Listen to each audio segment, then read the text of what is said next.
Yo! Are you a longtime comic fan? Is your pull list longer than your grocery list? Or are you someone interested in learning about how comic books are made? If any of that sounds like you, then you're my kind of people. I'm Botter Milligan, and I host a Short Box, a comic book talk show. It's one of the longest-running weekly comic book podcasts, and it's the best way to feel like you're hanging out in your local comic shop without ever leaving the house. Join me in the Short Box Nation every Wednesday for news, reviews, and interviews about comic culture and comic books with the people who put their blood, sweat, and tears into making them. The Short Box Podcast is available now wherever you get your podcasts.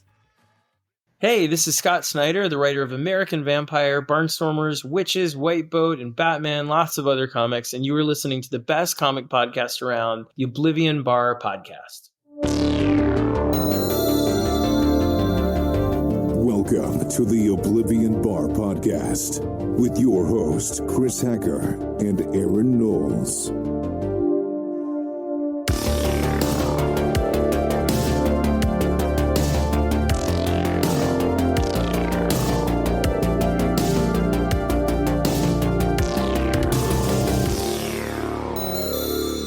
Hello, everyone, and welcome to episode 220 of the Oblivion Bar Podcast. I'm your hapless Weyland-Yutani refinery operator stuck in middle management, Chris Hacker, and joining me is the only man who doesn't need 3 pounds of tobacco dip to be considered a sexual tyrannosaurus, my co-host and BFF, Aaron Knowles. What's the matter? CIA got you pushing too many pencils? Dylan! You son of a bitch. You son of a bitch. Welcome back, everybody, to the Oblivion Bar Podcast. This week, as you've seen, as you clicked on the episode and also probably heard from our little preamble there in the intro, this week, Aaron, we are talking about the latest installment in the Predator franchise. That's pretty good. That's pretty good, Predator there. Thank you. Is that a meow? What is that? Is that a growl? What would you call that? It's like a growl. Yeah. I would say it's like if they're having a good time, the Predators could be purring.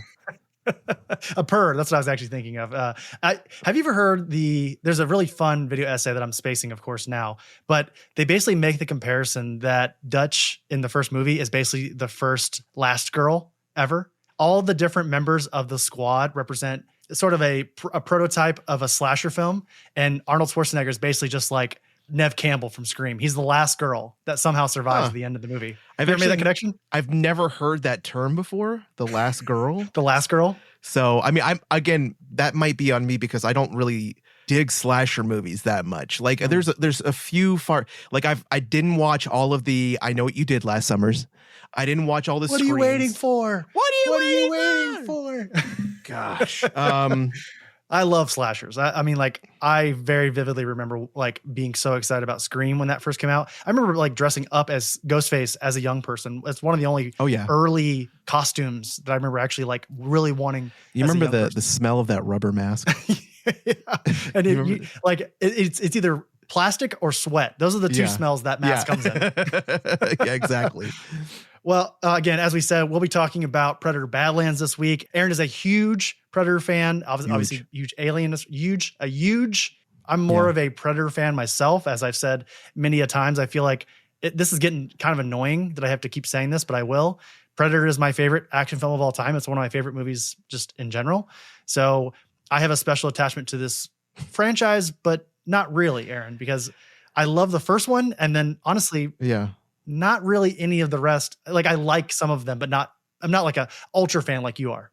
I don't know why this popped into my head. It's really not funny, but it's also slightly hilarious. I think I was doom scrolling the other night, and there was somebody was dressing up. It was like a kid who was dressing up as the Predator. Like he had just made a Predator costume, and he goes to his dad and he's like, "Look, Dad, I'm a child Predator." And all you hear is the dad go, "No, don't do that."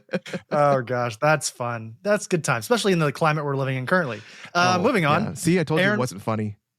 Well, you tell the people at home, especially after that comment. Would you tell the folks at home how they can support the show? Just bleep out that entire comment that I made. If you want to support the Oblivion Bar Podcast, consider checking out our Patreon. For your support, you can gain access to a bonus episode each week. Bonus. That was manual. Bonus. Called The Grid, a behind-the-scenes look. Shut up. A behind-the-scenes look at how we prepare each episode with episode transcripts that Chris does all himself, and Patreon polls, and a whole whole bunch of other exclusive goodies. You can give it a shot with a 7 D trial. That's what I was going to somehow say. I'm just going to go back. Give it a shot with a 7-day free trial at patreon.com/Oblivion Bar Pod, or check out the link in our show notes. 7 D trial. I love it. 7 D trial. All right, let's go and get into our news and notes. News and notes.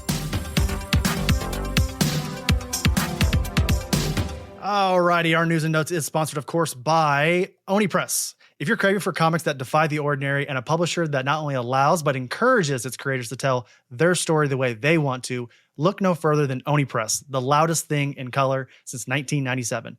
Check out their upcoming titles over. Do you have a craving? I'm craving.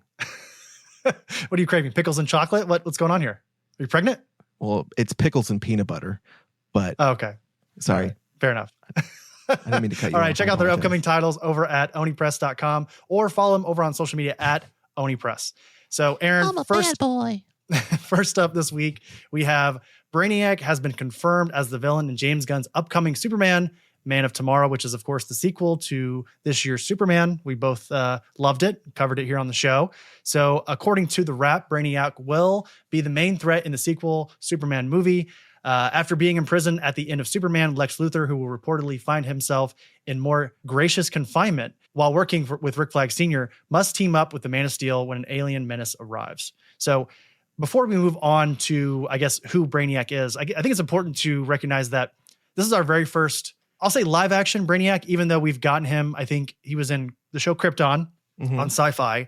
Did he show up in the Superman show that was on HBO? Has he shown up anywhere else besides like Krypton? I'm pretty sure Brainiac was in Smallville. You would be the expert on that. I've not seen Smallville all the way through, so I don't know. Wow. Somebody save Chris's nerd card. I guess I would be in question here also. You know what? While you continue to read that, I'm going to Google that and see. Yeah, because the all-knowing Google machine. That's right. Yeah, check out the Google machine there. So making his debut in 1958's Action Comics 242 from writer Otto Binder and artist Al Plastino, the hyper-intelligent green-skinned Colan, I think I'm saying that correctly, is known for his vast intellect and longevity. Brainiac originally appeared as a collector obsessed with preserving civilizations by shrinking and storing their cities in bottles. Brainiac is widely considered the smartest being in the DC universe, followed by Lex Luthor, Bruce Wayne's Batman, and then Michael Holt's Mr. Terrific. So we've already met all three of those other smart, well, not in this universe, I guess. We haven't met the Batman yet, but Michael Holt and Lex Luthor, we already have met. So Brainiac will be officially smarter. I'm assuming that's going to be sort of the turmoil in this film, is that Superman's going to inherit the help of his friends, and Lex Luthor, they're all going to put their brains together and go, oh, just kidding. We're not that smart. We don't understand. We're like 2 steps behind this guy. We cannot get ahead of him. So Brainiac was in Smallville. He was. And he was played actually, I got to remember the actor's name, but if you remember Spike from Angel and like Buffy, that's the actor who played him. Oh, okay. Just one of those like 2000 sitcom, that guy, like one of those guys that, he showed up in multiple of those type of shows. So among his many infamous acts over the years, capturing the Kryptonian capital and lost city of Kandor is among one of his biggest feats, and something that constantly brings Kal-El back to Brainiac's door. So Superman Man of Tomorrow is set to release on September 9th, 2027. So we still have quite a bit of ways until we get this movie. But Aaron, I guess I'll ask you, there's no right answer here, but what is sort of your attachment to Brainiac? Do you have any knowledge on the character outside of the fact that he's smart and green? I mean, I've seen him in a lot of different things. Obviously, the cartoons, the comics, the Injustice video game. I want to say Injustice 2. He was kind of like the pivotal like bad guy in that. So he's and obviously Smallville as well. I think he's I'm pretty sure he was also in Supergirl as well. I'm pretty sure he was in Supergirl. So I feel like he is an underused, and it sounds like he's being used a lot, but I feel like he's really an underused, underdeveloped big bad. Like the quality of his character in like standalone has not been really used to its potential in any capacity. I think the problem with Brainiac is a similar but different problem as Superman. What do you do when you have the smartest character? In a very similar way as what do you have if you have the strongest character?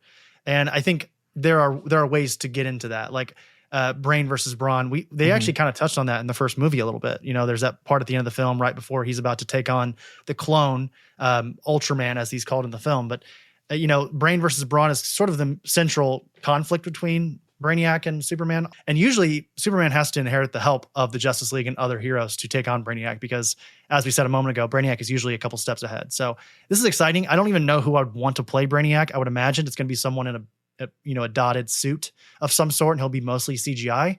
But I think it would behoove James Gunn and Peter Safran and the DC folks, the powers that be, to find someone with like a sort of a smart aleck intellect, someone that has like that is smug and like knows how smart they are, but is still sort of charismatic in that way. So I don't agree. No, what are you thinking? I want Brainiac to be cold and calculated.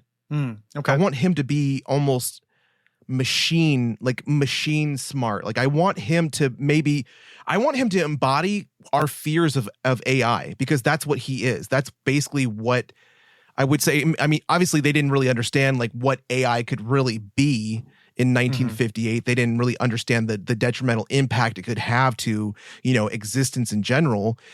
So I want them to really have just like, and again, this is why I say he's been undervalued. He's been underused, because whenever they've used him, he's had a bit of ego. He's had vulnerabilities. I want a cold, calculated fucking Brainiac machine that has no cares, no concerns, just has his mission, and he's not going to stop until he completes it.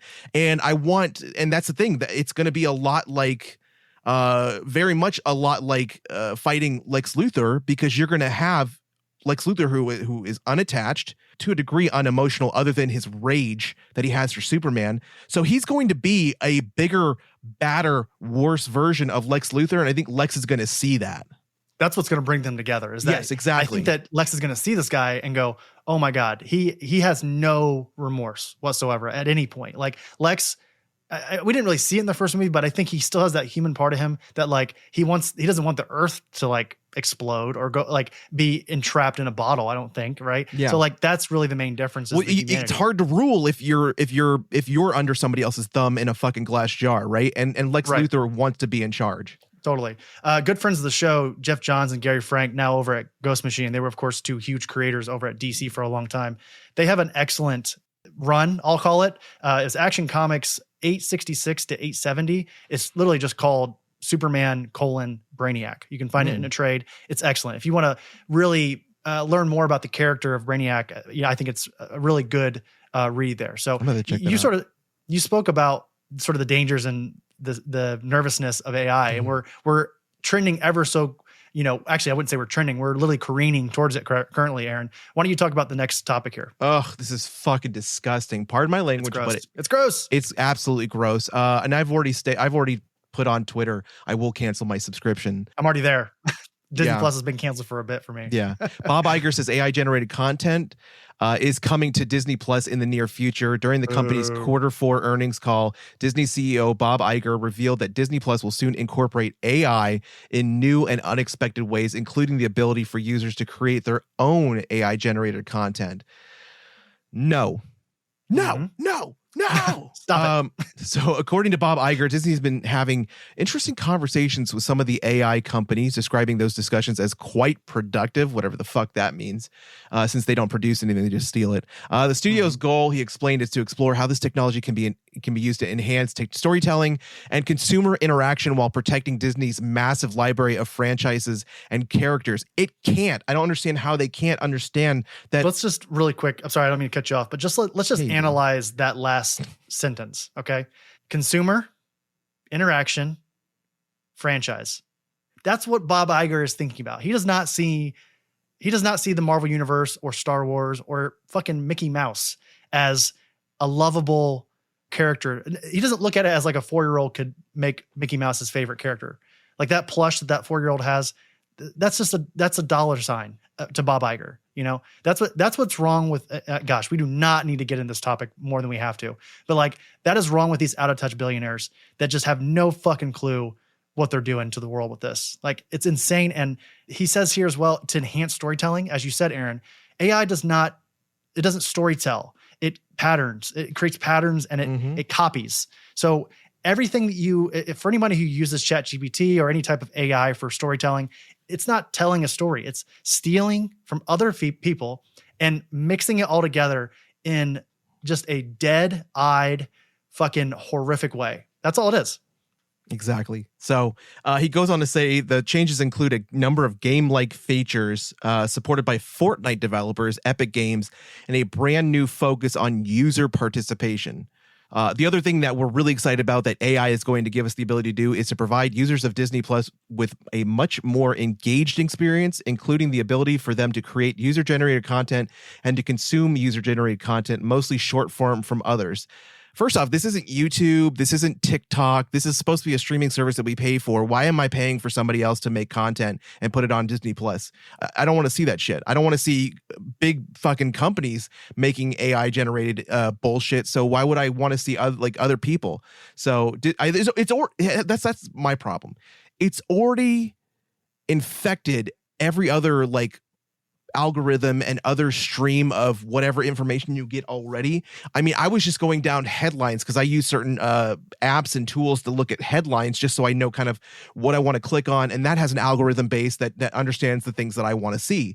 When I'm reading down that recently, I've started seeing information gathered by AI underneath some of these topics. I'm just like, this is completely fucked. That's not what I want. So, Disney also announced that Disney Plus added 3.8 million new subscribers this past quarter, helping boost streaming profits. The company plans to invest $1 billion more in content in 2026 than it did in 2025. I don't care. I have a theory that those subscribers that they've gained, I would venture, and I feel like this might be sort of this is a shot in the dark, but I would imagine more than half, if not slightly below half, of those 3.8 million subscribers are people who canceled during the Jimmy Kimmel shit that was happening and then either silently or just came back after that whole debacle was sort of fixed. I'm going to tell you where they came from.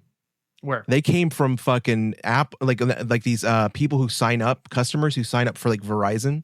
Oh yeah. T-Mobile, who get a bundle. These aren't paying people who want to come in there and get. These are people who are literally force fed a subscription because it comes with their phone plan. So you can't. This is not a voluntary number. I'd also like to know how many they lost compared to how many they've gained over 2025. So I hope they put those statistics out because I call bullshit.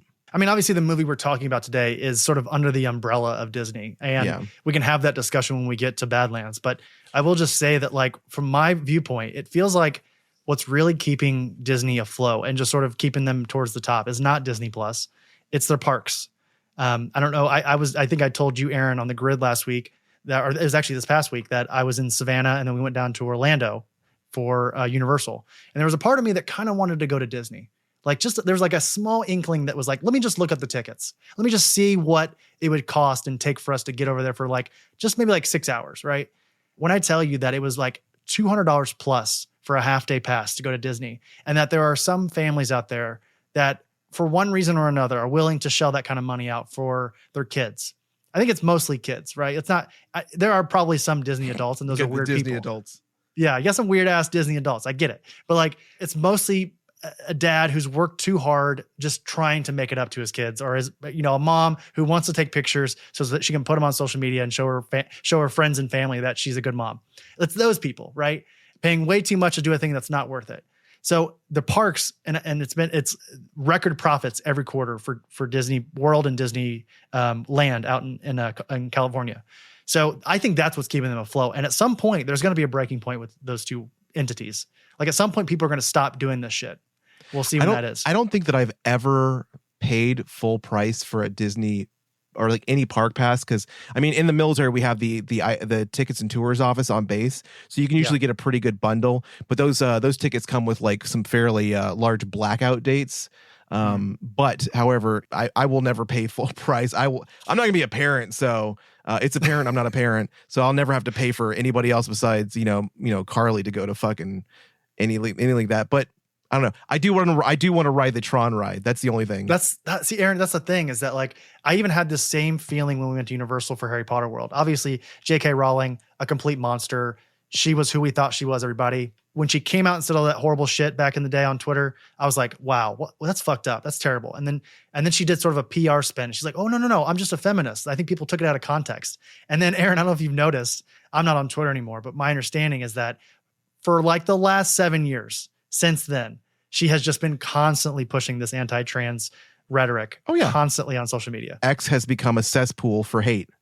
Yes. Yeah. So moving on. This episode has been horrifically negative, everybody. We apologize, but let's get into some more Disney slop. Alien Earth has been renewed for season 2 as Noah Hawley expands deal with FX and Disney. So we covered the first season of Alien Earth here on the show a couple weeks ago, and it seemed to be a big hit. Aaron and I had very particular opinions about that show, and we thought, if I remember correctly, Aaron, it was a pretty mixed bag. I mean, you liked it, I think. I was sort of iffy on some things, but I think you liked it more than I did.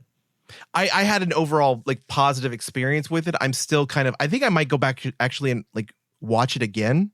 Sure. I want to say this is really our first like episodic intro into like that kind of the Ripley verse or Ridley verse, excuse me. So Ripley verse 2, I guess. Ripley verse also. So like really for me, it's like, I don't know. I'm still kind of up in the, to be honest, and that's odd to think about it right now because I haven't really given it much thought since we watched it and reviewed it. I'm still kind of up in the air about it, but I might go back and rewatch it just to see how I feel, especially after having watched Predator Badlands. Yeah, absolutely. So here's what Noah Hawley and folks say. So of course, as we said, season 2 of Alien Earth has been renewed. And with that, the announcement comes with the biggest reveal is that Noah Hawley got a huge payday. He basically signed a massive 9-figure deal to not only sort of showrun season 2 of Alien Earth over on FX, which will no longer be on Hulu. I don't know if people have heard, speaking of Disney Plus, is that Disney Plus is about to absorb Hulu, and then there will be no more, everything on Hulu will be just be on Disney Plus. So it says here that FX chairman John Landgraf praised Hawley's continued partnership, saying, "It has been our great privilege to work with Noah for more than a decade on some of FX's best and biggest shows, and we are thrilled to extend our partnership well into the future." So the Walt Disney Company announced that the first episode of Alien Earth garnered a 9.2 million view count worldwide within its first 6 days of streaming, making it the 9th most streamed original series of all time cumulatively, according to Nielsen's media research. So, Aaron, I'm guessing here, just based on context, that you were excited for this and want more of this. Yeah, absolutely. I'll be excited, especially with kind of the route that we're going right now. Like, I am very excited for well, yeah. I guess it's a spoiler. I know why you're stopping, because this could be an interesting conversation to talk about what has 20th Century done to Alien and Predator since Disney bought the properties, right? I think that's something we can talk about here in a moment, but I agree with you. And I think I even said during our Alien Earth review that while I didn't have the best time with Alien Earth, I think there were a lot of bad decisions with that series. I want more of that. Like, it was excellently shot. It looked great, sounded great. I feel like it had all the hallmarks of things that I wanted from an Alien series. I just didn't particularly love the story and how very synth-centric it was, and how we basically just got to look at a xenomorph once or twice an episode. Synth-centric, you say? We're about to get more synth-centric here in just a moment. We are. That'll do it for our news and notes, everybody. Thank you so much to Oni Press for sponsoring the show. Let's go ahead and get into our review of Predator Badlands. But before we do, we're going to take a quick break, and we'll be right back. This episode is brought to you by Endless Comics, Games, and Cards. Whether you are a dedicated Wednesday warrior or looking for the latest drop of TCG and sports cards, Endless Comics, Games, and Cards has you covered. While Endless is known for their large collection of both single-issue comics and library of graphic novels, not to mention their monthly comic book club, they also stay fully stocked with singles and sealed product for Magic the Gathering, Pokemon, Yu-Gi-Oh!, and many others. What's the best part? You can set up your pull list online at endlesscgc.com, and they will send your new books to you. So head on over to endlesscgc.com or check them out on social media at endlesscgc.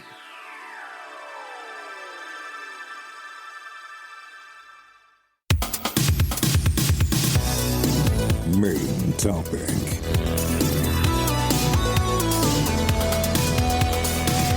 Alrighty, here we go. Let's talk about Predator Badlands. Aaron, initial thoughts on the latest entry and the third entry of Dan Trachtenberg in the Predator 20th Century universe. Awesome. Anything else you want to add to that, or just we start there? Very awesome.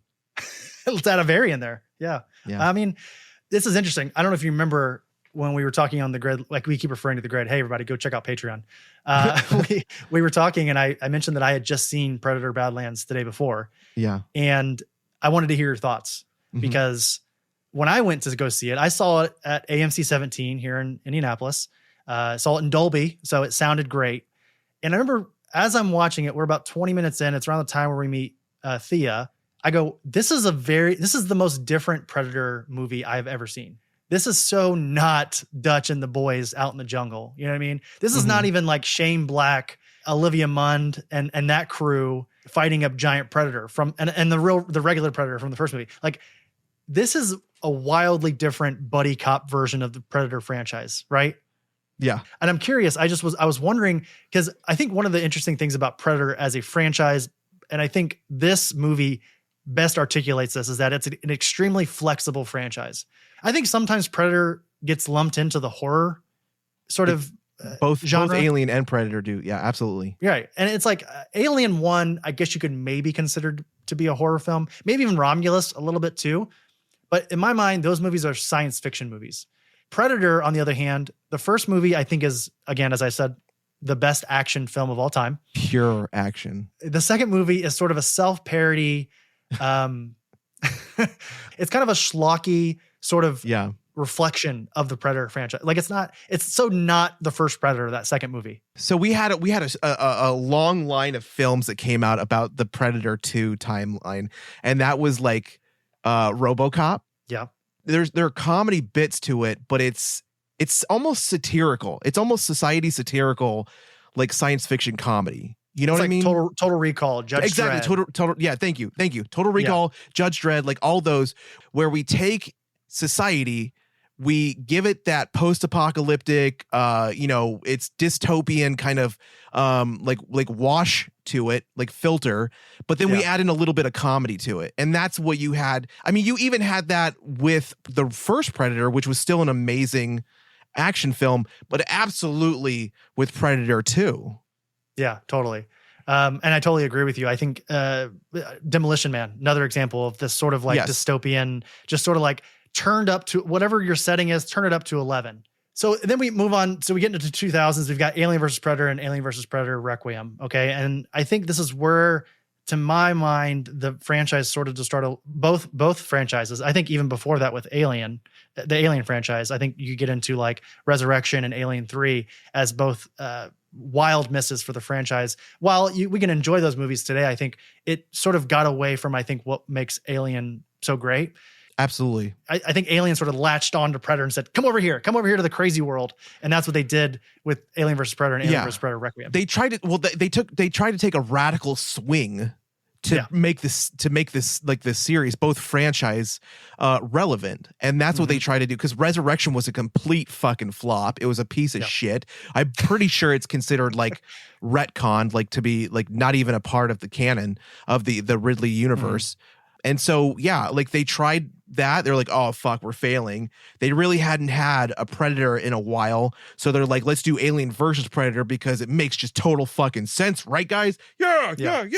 You know, and then they did, Aliens versus Predator 2 because the first one got semi interested. It made money. It made money. And then Alien versus Predator 2 was an absolute dog shit. Made no fucking sense. And so, like, it's like at that point, that's really the last time we had a real like in-depth look other than, what was it, Predators? Well, here we go. So going into 10 years later after Requiem, we get The Predator, which is, I think, a movie that I discounted for a long time and has since returned to, and I think it's much better than I remember it being. Yeah, that one deserves more love.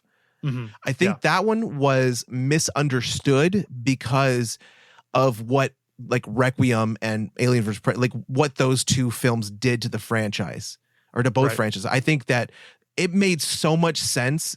That one was probably one of the closest movies to a Predator novel. Sure. Yeah. That I've ever watched. Like it brought so much lore to the big screen that would, because again, like, and I'll say this, Alien versus Predator, which was the one where they go into the Aztec temple in the ice. Yep. That stole from novels, and then the Predator stole from novels as well. So like, but did it much better. You're going to see a trend, everybody, as we talk about Predator Badlands and sort of this overall franchise. SD Perry is going to become very, very familiar to you because a lot of this franchise, and specifically even, I would even say Predator Badlands, we'll talk about it here in a moment, has been taken from the extended universe that was over at Dark Horse and then in some of the novels and so on. So before we do though, Predators all-time low. I think having Shane Black direct a Predator movie makes so much sense on paper, and it just didn't work, like for multiple reasons, mostly giant CGI Predator and boring family stuff and a military crew that is not even like a lick of interesting compared to the first movie. So like they tried things, but it just didn't work, and none of it worked. Let's try and do what we did with the first Predator movie, but with veterans. Yeah. Instead of, hear me out. Instead of Arnold Schwarzenegger, Boyd Holbrook. Yeah. Thoughts? How about instead of one Predator, that Predator's he's prey. You know the Predator, right? You know the first one, right? Yeah. We're gonna put him up. Remember, he's gonna come back. He's back, everybody. He's back. He's gonna go up against a giant CGI one. But he's back though somehow. Yeah. Hey, that's okay. Let's do that. But Predator suit. I think that's something. And then just gets shit out of it. Yep. So we wait another 10 years, everybody, and then we get Prey. A very like Aaron. Can you take yourself back 3 years ago to when Prey came out? We covered it here on the show. It was one of our first, well, not one of our first, but it was one of our earlier reviews here on the show. And we were both blown away by it. And I remember at the time being like, how was this never on my radar? And I think it's because it went straight to Hulu and it was during COVID and all those things. But like, that was a total return to form. And it sort of started the now Trachtenberg universe that we're living in currently. It was, I'm going to call it art. It deserves a revisit, and I'm going to revisit it. That was pure art. It was so well done. And Trachtenberg has his finger, as we say of many things, he has his finger on the pulse of like the Predator. And again, like, I think having watched some of his interviews, having listened to what he's felt and thought and figured out about these shared universes, I think he has a lot of good ideas going, and I'm excited to see what he does. Yeah, totally. And then we covered it here on the show a couple months ago, Predator, Killer of Killers, a movie again that I was sort of I remember seeing a trailer for it and going, okay, that's interesting. Not really considering it until the day it came out. And then we watched it and we were both like, okay, we need to talk about this. I'm still getting shit for how I felt about that one. Well, the thing is that we've said this here on the show. I think if you go back and listen to our Predator Killer of Killers episode, we come across way more critical than we actually felt. I think if you listen to that chat and the sort of our overall views of it, at the end, we're like, why are we so critical of this movie? We both liked it. Like, what's going on here? Yeah. So it's okay to be critical and like something. Totally. Yeah, I totally agree. So again, talking about Badlands here, Aaron, let me know, how did you see the movie? Again, you saw it there in New York, but I'm curious, what was your theater like? So I went to a basic piece of shit, like small, like part of Bay Ridge theater. I mean, almost to the point where it felt like it was like somebody's theater in like the back of their house. Some billionaire just like created a theater and put it in his house. Some 100,000-aire had like a large room that he put a screen up in and a couple of recliners. And I haven't really even, I don't think I've even said how I felt about this movie. I had a good time with it. I basically, my entire viewing was just me going, I need Aaron to tell me what he thinks about this, because the thing is, when I was watching this movie, I remember having fun with it, but I also remember being sort of precious to the Predator franchise. While I was watching, I was like, hold on, wait a second. Why is Elle Fanning being so cute and bubbly? This is a Predator movie. They're supposed to be growling and skulls attached to spines and like weapon montages. That's supposed to be Predator. What's going on here? But I think the reason why I got on board with this movie, outside of the fact that it looks great, and we'll talk about the budget here in a moment, but movie looks incredible, sounds great. Again, I saw it in a Dolby theater, so that really helped. But my sort of encompassing thought on this movie, and part of the reason why I had such a good time with it, is that it was airtight. First of all, the story was airtight, but also it was simple. And I don't mean that as a slight. I think it was just sort of fun to go along the ride. And you just sort of, I don't know how you felt, Aaron, and you're more than welcome to elaborate on this, but I just sort of got on board with Deck and his sort of journey immediately, like from the opening scene. And I think they do a good job of showcasing that and why we do that. So I knew that I was locked in within the first 5 minutes because I found myself leaning forward in my seat. And I don't think I left that position for about like half the movie till I realized like how I was kind of like, because I felt the same way. I feel protective of this franchise because of how much I know about it, how much I love it, and how much I've cared for like the movies and then you know, like disliked some of the choices that have been made. But I found myself with this particular film completely, like, even in a theater where I was, which wasn't a great quality theater, I found myself immersed. And that was because they did such a great job. Trachtenberg did such a great job of world building, character building, and connecting you with Deck. You know, and not just Deck. And to be honest, like I found myself not only connecting with him as a character, but like his emotions. And we found depth to a movie monster, quote unquote movie monster, that we had not seen ever before. Yeah. This is the first time a Predator or Yautja has ever been the main antagonist of its own film. Every other time we're following some human or something else. Like even in Kill of Killers, we're following 3 other folks, you know? Yeah. And so for me, like, again, when I caught myself as immersed as I was, as holding my breath at times, as like excited, as like intense, and like just like, oh, you know, like making those faces and those eyes, like, holy shit, like, damn, you know, like some of those moments, I'm just like, this is cool. Like, and I thought, and again, it was completely out of left field. And I don't ever, like, there's so few times where a movie really surprises me. And I found myself, I surprised myself in how much I actually had a good time with this movie. I think one of the things that's most impressive about this, there's 2 things. One's about a story and one's about the look. Is that for me in the story, I think it highlights this really interesting thought that, like, for a long time as young people, we sort of have this idea, we create this goalpost in our mind of something we really want. And if we don't get that thing, it crushes us and like nothing else matters. And I think that sort of showcases, like, remember Aaron, when you're in high school and like nothing is more important than just like the girl that you like liking you back. Like something very trivial like that, where that's like your world. And if she doesn't even like acknowledge you, it fucking crushes you. Right. And like, as a young person, for Deck specifically, him earning his cloak and getting his father's acceptance that's his only goal. He has literally no other, he has his blinders on to everything else in the world. And I think what this movie does really well, and we'll get more in depth with it as we go on, is that you find out as you live life, as you get out there into the world, that some unexpected things become very important to you as you experience life. Things happen to you, you learn more about the world, and then like your ideals change, you know, your priorities change. So that's one thing. And then the other thing was Deck looks incredible. I think the practical look of a Yautja is so important to me. As I said, Aaron, and that's one of the things I was really precious about, was I knew that Deck was going to be somewhat, if not mostly, CGI. When I tell everyone that if for some reason you're listening to this and you have not watched the movie, he looks incredible. Every Yautja, every being, there is some rubbery CGI here and there. Like when Deck and his brother are fighting at the beginning of the movie, that looks kind of rubbery. It looks a little Marvel Universe, looks a little Black Panther in the well, thankfully my mines. screen wasn't that high tech because I didn't notice any of that.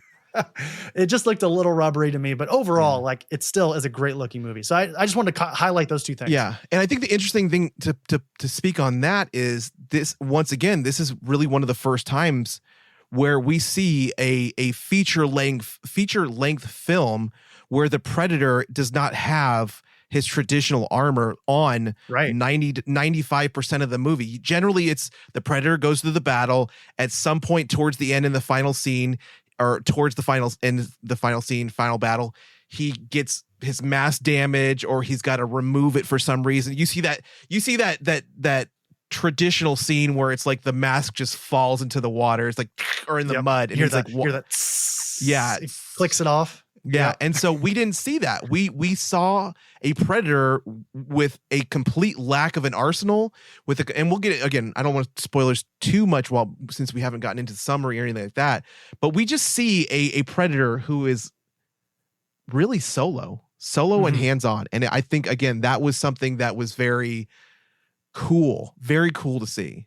And he's a short king. That's first short king in the Predator universe. Shout out to the short kings out there. I think he's a Disney prince now. All right. Well, speaking of that summary, Aaron, why don't you talk about the summary here? All right. So set in the future on a remote planet called Genna, a young and unproven Yautja is left for dead by his clan.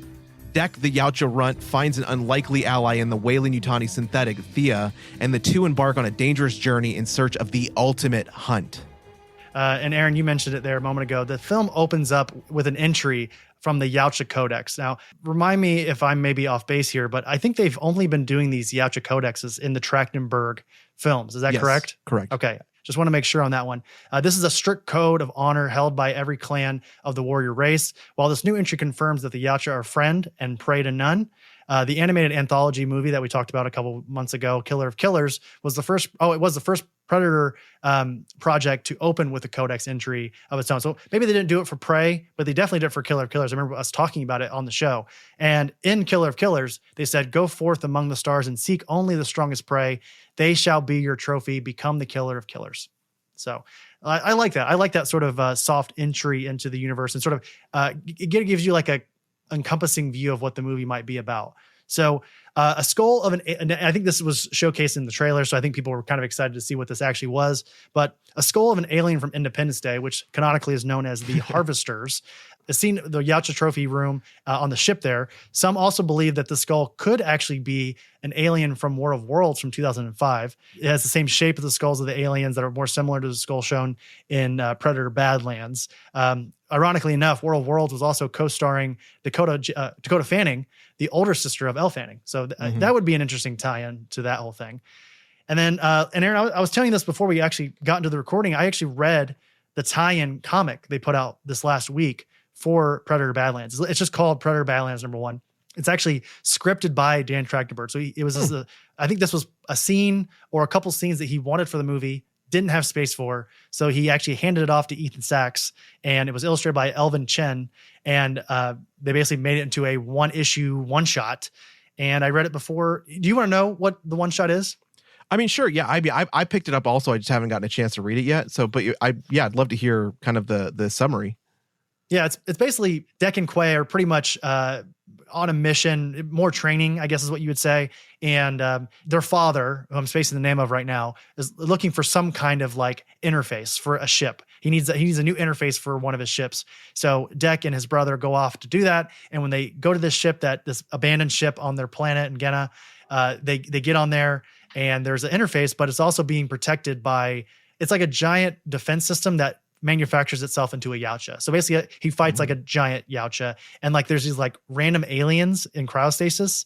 That's sort of where the issue ends. I think it might have been possibly a setup for something, but that's all I know. So it was interesting. Just a quick correction. So they're the original scene, like they're on Yautja Prime. Oh, that's right. I'm sorry. And Genna is the planet, is the what do they call it? The Hell Planet, the planet of death. Planet of Death, yeah. So, yeah. Aaron, talk a little bit about the director here. As we've already spoke his name a couple times, Dan Trachtenberg, but talk a little bit about his career thus far. Yeah, I mean, so the things that we really want to highlight are obviously 10 Cloverfield Lane from 2016, which I don't know. Have we talked about that? Did you enjoy that? Did you watch that one? That's the second one, correct? Or is it the third one? I want to say it's I don't remember. You had the Cloverfield Paradox, I think it was. It's the second one. Yeah, okay. This is the one with John Goodman. Yes. And yes. Yeah, it is good. Yes. I really like that one. I mean, I did like the Paradox as well. But you also have Prey 10 Cloverfield Lane, was from 2016. Then you have 6 years later, you have Prey 2022. And then you have Predator Killer of Killers for 2025. And then now obviously Predator Badlands not completing, but kind of finalizing a trilogy at least for Dan himself. And Trachtenberg has said that he was inspired by Terminator 2 Judgment Day, which, if I could just say kudos for taking inspiration from Judgment Day, and T-800's heel flip from villain to protagonist. He sought input from its director, who is James Cameron, if you don't know, though initially skeptical. And I want to say Terminator 2 is an Oscar award-winning film, by the way. Though initially skeptical, Cameron saw an early cut and told him that he had, quote unquote, pulled it off. Yeah. Here's a question for you before we move on. Between Dan Trachtenberg and Fede Alvarez over there, and I guess Noah Hawley too with Alien Earth, and Fede, of course, being the director of Alien Romulus, with these three sort of at the helm, I think everybody keeps anticipating that we're eventually going to get another Alien versus Predator. Like, I think that's where we're leading, and I think they're not pulling out the toys from the toy chest quite yet, to smash them into each other as we did when we were kids. But like, I think that's where we're headed. And I guess let me ask you, of the three, Fede Alvarez, Dan Trachtenberg, Noah Hawley, who would you like to see direct that eventual Alien versus Predator film? Honestly, I'd stick with Trachtenberg. I mean, I say that because if there is any shared universe that I have complete excitement for still, it would definitely be like the Ridley verse. And I say that because, I mean, it's been around for decades longer than the MCU, decades longer than the DCU, decades longer than many shared universes, because we know for a fact, and it is proven, that Ridley Scott's universes are all connected. So you got Blade Runner, Alien, hell, I don't even know if you know this, but fucking Die Hard is considered part of that as well. So I know it sounds silly, but like, it has, I would say, more consistently been awesome than it has been negative, so I'll say, like, absolutely put Trachtenberg in charge of it, and I'm happy to see it. Totally. I think Trachtenberg's the easy answer there because, again, as I said, Noah Hawley and sort of his view of Alien Earth, I understand why people like it, but it wasn't necessarily my speed. And then Fede Alvarez, I think we're both fans of Fede Alvarez. Of course, he did Evil Dead and then he did Alien Romulus. But I think the through line of both Evil Dead and Alien Romulus is that Fede was very, very persistent on calling back shit. You know what I mean? Like, he's very, very lenient on fan anticipation and fan service. And I guess I say that respectfully because fan service can be used as a weapon or as a tool. And I think he often uses it as a tool, but sometimes he can get in there and overkill just a little bit. And I'm thinking of the android in Romulus where he says, "Get away from her, you bitch." Like, how would he know to say that? I'm thinking more of the fucking final alien that looked like the Alien's Resurrection baby. Mama. Mama. Well, it looks like an engineer and like a basketball player all mixed into one. Exactly. It was so fucking weird. I'll say this though. I did watch a recent interview with Dan Trachtenberg, and the discussion was about where Badlands falls into the timeline of the Ridley verse. And he has said that it comes after Resurrection. So it is the furthest in the future of any Alien Predator franchise. And he said that he did that very specifically because he did not want to step on anybody else's toes and what they're doing, especially Fede Alvarez's toes, because he wanted to make sure that these guys, everybody had room to do their own thing in this shared universe, which I really respected. Totally. Yeah. And I think Dan Trachtenberg and co have been on the absolute junket for this movie. Elle Fanning, everybody's been doing their thing. And Dan has repeatedly said that this is a single entry. Like, while there are winks and nods at like Prey, like we even see Naru on one of the ships as like one of the warriors to look out for. Like, I don't remember exactly what the context was, but she was like a hologram on the ship at the end of the movie. So like, there are obviously Weyland-Yutani, of course, a giant sort of Easter egg, I guess you want to call it that.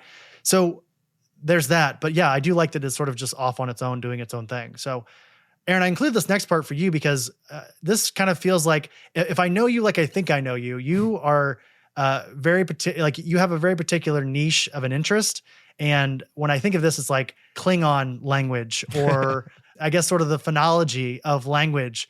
We finally have an alphabet for the Yautja and sort of their speak.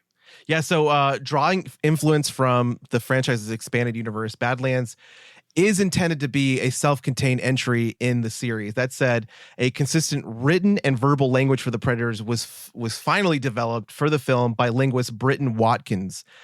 He also helped expand the Klingon language with Star Trek, and he was a major part in developing the Na'vi language, or the language of the people, for James Cameron's Avatar films. Sorry, I know I'm a nerd. So if you guys check out our show notes, our transcripts, if you have access to those, being a Patreon member, check them out. We have the entire alphabet in there. But the film actually adds the term Yautja and Yautja Prime to the Predator's film, to the Predator film series to refer to the Predator species and their homeworld.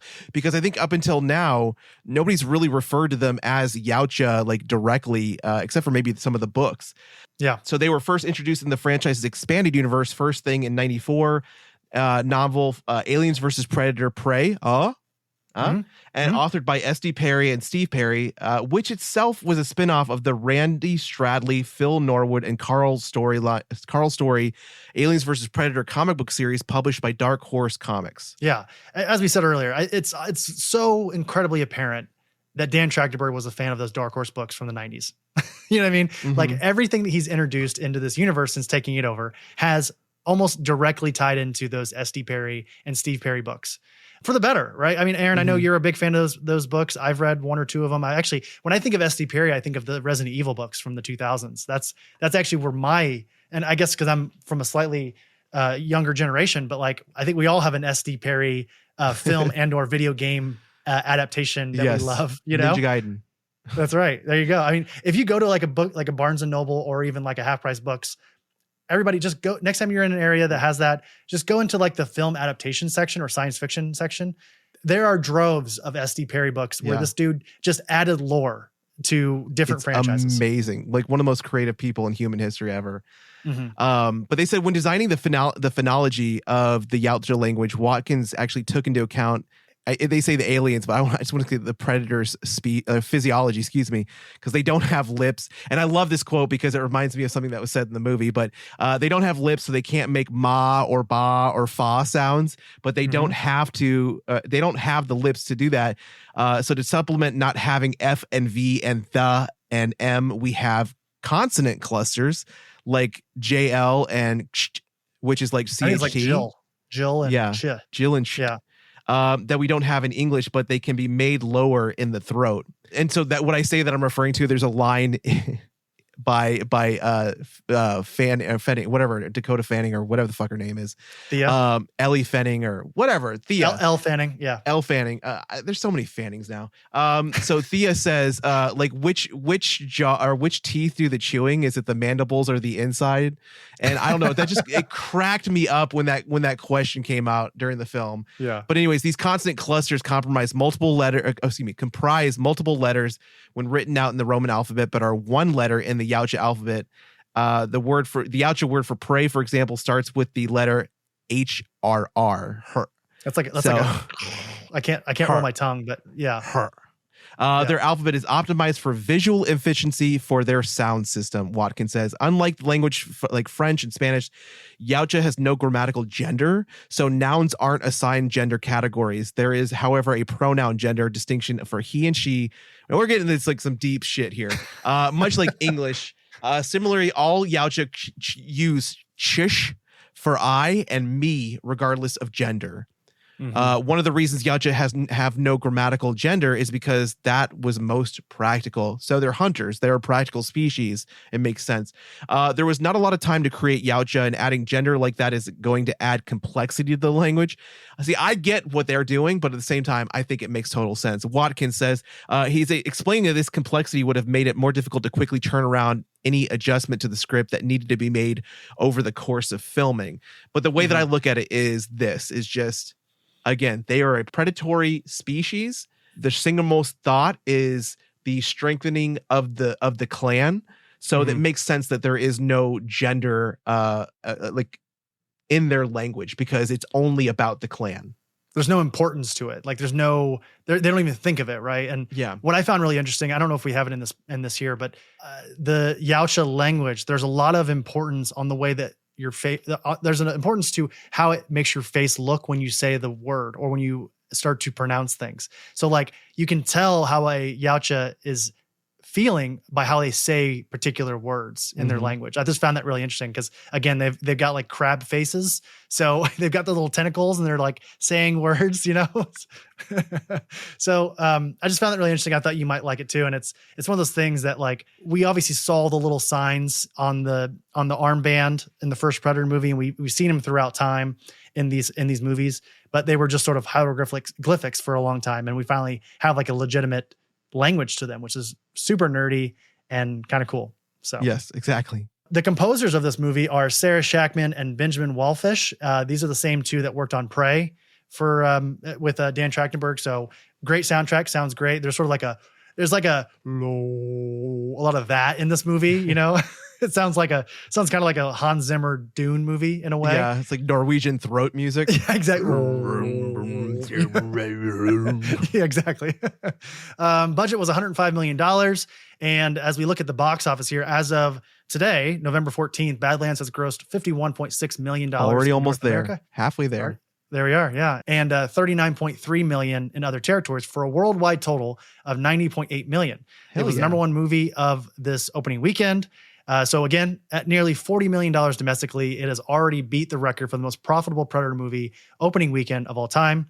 It actually beat the Alien vs. Predator record, which was $38 million back in 2004. Hell yeah. So clearly doing well, right? And for a movie that cost $100 million and it's already at $90 million, we're getting another one of these guys. Like, no doubt about it. Regardless of how we felt about it, we would have gotten some version of another Predator movie from Trachtenberg. Yeah. And speaking of, he says, while doing press for Killer of Killers a couple months ago, Trachtenberg stated that he had 4 initial Predator films in mind. He had Prey, of course, Killer of Killers, Badlands, and there's a unannounced 4th movie that he intends to direct, and then kind of up in the air from there. But I would imagine as long as Trachtenberg wants to keep making these movies, Disney and FX and 20th Century, everybody that's involved with this will more than likely let him do it. So, oh yeah, they have trucks of cash. They're just gonna unload it, boys. All that money they're saving using AI, they can finally pay Trachtenberg to keep making these movies. Gross. Aaron, talk about the cast here. All right, so you got Elle Fanning as Thea and Tessa. If you hear me, how excited I am, Elle Fanning. We can't just breeze past that. What do you mean by that? I don't really like them or her. You don't like the Fannings? I don't like the Fannings. Oh, you don't like Dakota? No, I feel like they ruin everything. I don't even know where that feeling could come from. Like what have they done that you don't like? She has the most annoying cry/voice. Like, did you like most of the movies I've seen when she was a kid? Yeah, I mean, still, even now. So like Push, yeah, War of Worlds. What else? Especially War of the Worlds. I've hated her since War of the Worlds. The kid that Tom Cruise's kid is fucking annoying too. He's the Dragon Ball Z guy. Yeah, or Dragon Ball Z Evolution, whatever. He was in Shameless. I forget his name now, but yeah, he was annoying too. Just stay home. Why are you out perusing the city while aliens are around? You know what I mean? Exactly. Stop being a dumbass. Also, I saw somewhere, Aaron, I would never partake in this type of tomfoolery. I'm not a barbarian, but if you've seen Elle Fanning in real life, she's a beautiful person, beautiful woman, and she has got a curvaceous body type, we'll say.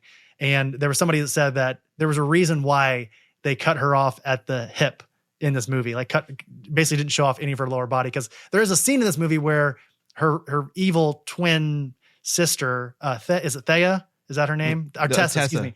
There's a scene where Tessa is in the laboratory while Thea is being sort of rebooted, while they're trying to figure out what's going on with the Yautja on the table. She walks out of the room and we get a pretty oblivious look at her rear end. And I feel like I've been seeing that particular scene all over social media, just neckbeards freaking the fuck out because they loved it. I didn't even know. Is your algorithm the same as mine? Absolutely not. Absolutely not. I need to clear my cache or something because I keep getting this bullshit. I don't want to see it. I'm not just click a bunch of likes on like Christian music videos, Christian rock. Yeah, some Christian rock. Yeah. So yeah, Elle Fanning as Thea and Tessa, Demetrius Schuster, Koloa Matangi as Dek. You way better than I would have done name. with that one. Yeah. I'm gonna call him Alphabet. Ruben de Jong as Najor, Apex Predator. That's his father. Najor. Oh, okay. I think it might just be Jor. Njor. Everybody, it's Njor. Excuse me, Njohrr. Ajur. Mike Homick as Quay. Rohinal Narayan as Bud, a creature of the planet Genna. Allison Wright as the voice of Mother. Confirm. Matt and Ross Duffer as the voice of the onboard computer for Quay's ship. Before we move on, Matt and Ross Duffer. Does those names sound familiar? Yeah. It's the Duffer brothers from Stranger Things, the people who created Stranger Things. Oh, interesting. Interesting to have them voice a ship. That's odd. Apparently they're all friends. And I think at one point, Trachtenberg was going to direct the first 2 episodes of this upcoming season of Stranger Things. But of course, Badlands got in the middle of all that. And that's why he wasn't able to do it. But yeah. Interesting. Okay. So it's confirmed in the film that Thia and Tessa are part of Weyland's bioweapon division that actually says that title on there. The same division that made capturing and experimenting xenomorphs its top priority. So there's a connection there. I mean, we'll talk about a little bit more about the connection between Alien and Predator in a little bit. But Demetrius Schuster, Kolo Matongi plays not only Dek, but is confirmed to be the body double as his character's father, Najor, who serves as one of the 2 major antagonists of this film. When deactivated, the back of Thia's eyes are shown with the classic Weyland-Yutani logo imprinted on them. The same was featured on Andy's eyes, a predominant synth who first appeared in 2024's Alien Romulus. Get away from me, you bitch. XXO552 is the species designation given to the dangerous beast known as the Calisk, which is the trophy that Dek is going after. And that designation is given by Weyland-Yutani Corporation. As such, it's not unlike the designation of the classic xenomorph, which is XX121. I want to go back really quickly before you go on to the next one. I loved the reveal that Bud was actually the baby of a Calisk. And then as we see, we'll talk about it here in a moment in the post-credits, we see a grown-up version of Bud, or at least a growing up version of Bud. And he is slowly turning into what we saw. Basically this thing that Dek and Co were going after this entire movie. So I just found that really interesting. And then last, a little bit of a note that we'll talk about here is 2 words: power loader. Yeah. What did you think of that? I don't know if you saw, because it was in the trailer, which is so annoying. I wish they would have saved that. Oh, good. I'm glad, because I saw it in the trailer and it was annoying. But I was curious, what were your thoughts whenever Tessa shows up in first, not only does she have a power loader, but she also has a plasma cannon on her shoulder. Yeah. That, honestly, it just got more and more, the fight just got more and more badass. Again, that's what an incredible movie does, is it just ascends. And the battles ascend, and that's exactly what happened. And I didn't anticipate any of that shit. And I anticipated at some point, Dek getting his shoulder cannon or getting some kind of predator armor, some kind of something, and he doesn't. He's just like, fuck it, we ride at sunset. He gets a little spit monster. He gets a little spit steak. How badass was it? He went full native. And I just thought that was the coolest thing, because that truly shows. Here's the thing. I know that there was a lot of kind of not sure about how he was going to be a predator in this role, because he didn't have any of his gear. He didn't have his ship, anything. He's a short king, all this stuff. And to me, I think they took the best route possible that they could have chosen to make him a predator, a full-blown predator. And that was him. We'll just say that he went Arnold. He went full Dutch. Oh yeah. He went full fucking Dutch, and it was amazing. Yeah. I will say, we talked about this during our Killer of Killers review, that one of my biggest gripes with the Predator franchise is that they keep giving insignificant characters the opportunity to beat a Yautja in a battle. And I hate that. It's one of those things. I have the same complaint about Galactus in the comics. Writers will use Galactus and a Yautja as sort of a punching bag in order to show how strong a character is. And I'm like, if we keep using these characters as a way of a power gauge for other characters, then we've lost the plot on how incredibly proficient a Yautja is as a predator. I mean, I know, of course, Arnold takes one down in the first movie, and a predator is killed in every movie. I get that. But Killer of Killers was a good example of this, where we've got people who should not be able to go toe to toe with a predator and do. And I think what this movie does really well is that Dek is the antagonist, so we can root for him and he's able to win. Usually the predator is the antagonist, so we have to sort of root against them in some way or another. But that's, again, I mean, even in movies where the predator does win, specifically Aliens versus Predator, the first one, in that, it's overshadowed by humans being better than they should be. Yeah. That should have been a movie where the predator is the only one who fucking walks away. Right. And he wasn't. And so even when the Predator is the winner, they're still not the best in the room. And that's where they failed with Aliens versus Predator. That's where they failed with Aliens versus Predator Requiem. That's even where they failed in fucking The Predator. Yeah, you know, totally. And you know, as a Yautja, when you lose, you get impregnated. You know, so stupid. All right, let's talk about the post-credit scenes. Unless Aaron, do you want to talk? Is there anything else you want to talk about for like the actual film? What did you think? I know you said you don't like the Fannings, but what did you think of Elle Fanning in this movie? Because I actually found her quite charming and liked her a lot in this movie. Well, that's the thing that I actually was really surprised about was I found myself at one point, again, I related to, and that's why, again, I found myself enjoying the movie even more, was because I related to Dex just being annoyed as fuck by her incessant talking. And so I think that they nailed it on the head with, again, making Deck a relatable character with, you know, again, he's angry, he's young, he is a runt, a pup. Arrogant. He's arrogant. I don't think he's arrogant. I think he's got a chip on his shoulder because he's got something to prove, but now he's also driven by revenge. And so his character growth in this, along with, you know, the growth of Thia, is incredible. And I just think that they turned this into almost, I don't want to call it like a Goonies film, but they turned it into like a ragtag, you called it earlier, a buddy cop film, where the team up is what makes the movie so good and makes the bat. I'm just gonna say that entire scene where Deck is attacking the Weyland-Yutani ship before it takes off with the Kalisk is one of the coolest scenes I could have asked for. Like, he is just raw dogging this entire fucking group of synths. And I think the thing that I wanted to talk about that we didn't talk about here was why there were so many synths and why there were not any humans on this planet. And that's what I think is honestly great about this film, is because that's exactly what humans should be doing when they do have synths. They should be sending in, but I'm just going to ask this. Why the fuck do synths need ponchos? I think that Elle Fanning talked about this on the red carpet, that her version of a synth is they're becoming more human-like as time. They're experiencing emotion. That's something that I think was sort of hinted at, but not specifically highlighted in the film. Yeah, well, they said like we're more sensitive than others. And that was the other thing, is like there's certain things in here, like there's at one point one of the male drone, I'm just gonna call him a drone, a worker drone, is like killed. Like he's got that acid spit on him by that creature, and it's just, and he's like screaming as he dies, you know. So like that was the one thing that caught me off guard. But again, like I loved the violence. I loved the fact that, and again, speaking on the fact that there are so many synths.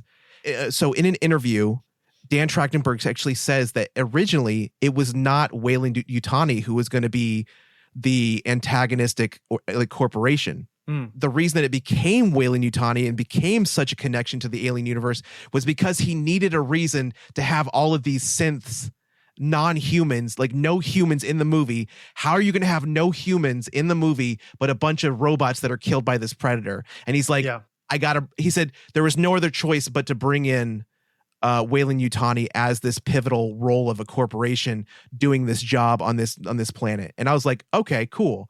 So I love the fact that he created, without wanting to really, this huge connection, and I thought it was great. It's the first solo Predator movie to be PG-13. Obviously, Alien vs. Predator, the first one was PG-13, but this is the first solo Predator movie to be PG-13. So for that, I'm assuming for that reason. Bud in this movie, he basically does like the Wachuchu from Ace Ventura, where he spits on you. I like you. I like you a lot. Yeah. So that's like, when I saw that, I could not help but think of Ace Ventura in that. Let me ask you this though. Okay. When Dex showed back up to confront his father, did you not at all, at least a little bit, somehow think that Dex was going to have this like healing ability? I didn't have that in my brain, no. But were you anticipating some kind of xenomorph upgrade or something? Well, I was just thinking that maybe because when he spit on him and brought him, maybe like it got into his genes, and maybe the he genes had of the basilisk. Yeah, okay. Yeah, or the Calisk, and that's why he was going to be maybe able to heal, and that's what was going to give him the upper edge.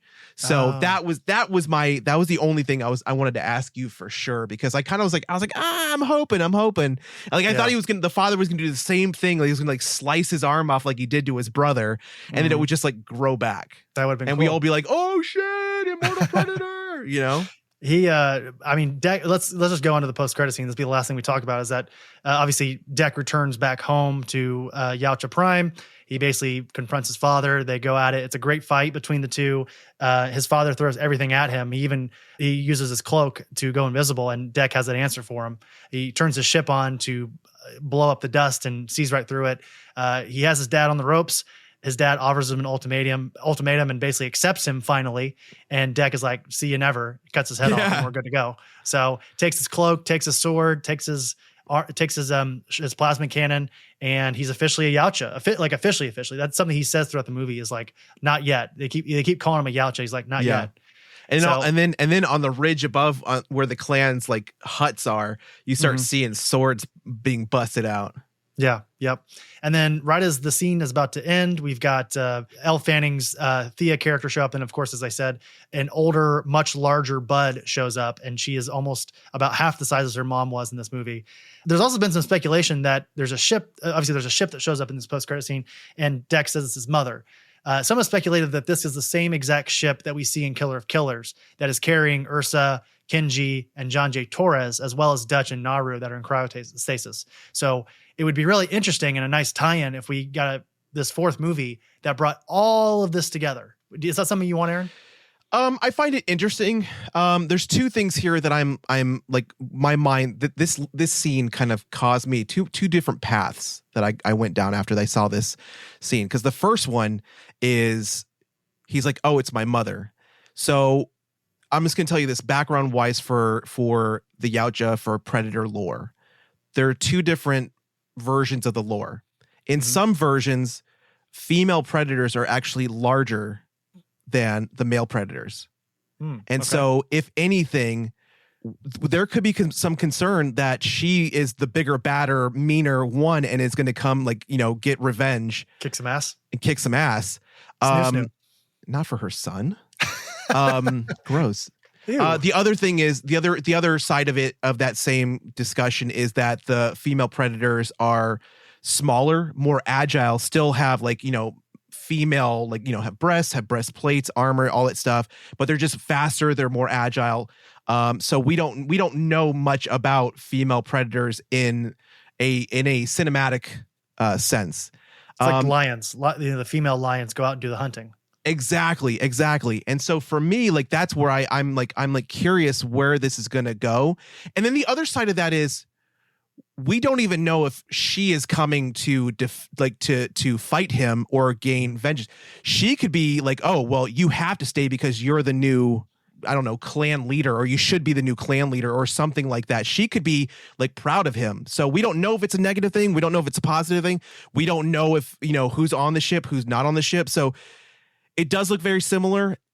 We shall see what happens. But yeah, I would love to see, saying all that, I would love to see a movie where it brings all of them together. I don't know if I want to see that animated like we saw in Killer of Killers, or if we see it a bit of both. It would be interesting. So I'm just going to keep my mind hopeful. I assume what's going to happen is there's going to be a completely different storyline that is going to bring everything together. And there's going to be some big ass battle, maybe even going to the aliens' homeworld. Interesting. Yeah. I mean, I think anything can be good. And if this is done correctly, it could be fun. But for them to force the other, again, Ursa, Kenji, John, Dutch, even is Arnold Schwarzenegger going to come back in his 70s? I don't know. And of course, Naru. If it's done correctly, I want that. But, again, not forcing it. And I trust Dan Trachtenberg and co to do the right thing. So, all right, Aaron. So we've talked about Badlands to death here. Final thoughts on the film. I'm just wow. I am so happy with how this turned out. I don't know what I expected. I think I might have expected a lot less for sure. And I am very, very pleasantly surprised with what we got. Yeah. I think I'm in a similar boat. I wasn't sure what I was expecting. I think I was always excited because the trailer was pretty good. I guess my only reservation was that they were showing me a lot of alien stuff, and it kind of felt like maybe they were supplementing for something by showing a lot of Weyland-Yutani and synthetics and so on. And again, as I said earlier, I think it's maybe the final trailer that shows off the power loader. So that really made me nervous. But overall, I had a great time with it. And as I said earlier, it was just sort of a fun ride. And it's kind of funny, Aaron, it's when I think of this year, we've gotten a Tron movie, we've gotten a Predator movie, we've got an Alien series, we've got a Running Man movie coming out tomorrow. Oh yeah. Or today, I'm sorry, I apologize. We're recording this on November 14th. What other cool things have we gotten this year? We got a Superman movie this year. Fantastic Four, of course. Yeah. I mean, this has been a great year for being a nerd, you know, for being an 80s baby. Totally. Yeah. Okay. So second to last thing, I guess, is rating this thing. So out of 5 DVD whiners, Aaron, what are you going to give this thing? I'm going to give it a 4. Okay. I was telling Olivia as I left the theater when I was coming home, I was like, this is really tough. Like, it's either a really strong 3.5 or it's a really weak 4. And I think I'm going to give it a 4 as well. I think it's a 4 on the dot. You know, it's not a weak 4. It's like just a 4, right? Yeah. It's right up the middle for a 4 for me. Like, it's not, this isn't great cinema. It's not Dune, you know, it's not and it was never going to be, you know? Yeah. But it's definitely a fun, entertaining, and you know, pardon the if this is overselling it, it's a great movie. Yeah. And if you like this franchise, if you're like me or Aaron who loved that first movie, and maybe you have maybe 1 or 2 other entries you like in this franchise, as I said in the beginning, I think its superpower is that it is so different from everything else in this universe. Like, and go ahead. I was gonna say that's a gamble that could have gone either way, and they nailed it, luckily. Yeah. As I said earlier, like when I was watching, I was like, this is a really interesting gamble that I need to know Aaron's thoughts on, because I could have very easily, even if you thought the movie was well made, I could have very easily seen you revolt against this movie because of how different it was to what we're used to in the Predator franchise. I am so glad that you liked it. I was terrified. Honestly, I was terrified because you are so good at hiding how you were feeling about this movie. Yeah. And I kept wanting to ask you. I kept wanting, like, we did the grid yesterday. I'm like, or day before yesterday. I wanted to know what you thought, but at the same time, I didn't want to ruin it before. So, like, I'm glad I waited, and this means a lot to me that you give it the same rating as me, because I was honestly scared that you were like, that movie sucked. You know? No.